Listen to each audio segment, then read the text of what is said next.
বাচ্চারা কিন্তু উপদেশ শুনতে পছন্দ করে না, জানেন? ওরা যা দেখে তাই করে না? দেখবেন আপনি যখন নামাজ পড়বেন আপনার মেয়েটাও এসে নামাজে দাঁড়ায়, আছে না নাই? আপনি যখন নামাজ পড়েন, আমি যখন নামাজে দাঁড়াই, আমার ছোট্ট মেয়েটাও নামাজে দাঁড়ায় এইভাবে, আর বিড়বিড় করে কি যেন পড়ে, এরকম মুখ নাড়াতে থাকে, ঠোঁট নাড়াতে থাকে।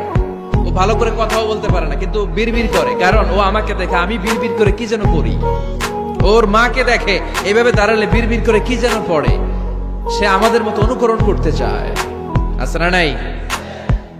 দেখুন ছোট্ট বাচ্চাটা পানি পেলে আমাদের মতো কুলি করতে চায়, মুখে দেয়, ওযু করতে চায়, আছে না নাই? They try to copy us, they imitate us, they don't like to listen to our advices anymore.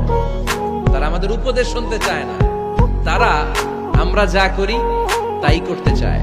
এজন্য খবরদার, আপনি ভালো মা বাবা হন, তাহলে আপনার ছেলে মেয়েগুলো ভালো ছেলে মেয়ে হবে। আদর্শ ছেলে মেয়ে পেতে হলে আমাদেরকে হতে হবে আদর্শ মা বাবা। একমত না দ্বিমত? আওয়াজ করে বলতে হবে একমত না দ্বিমত?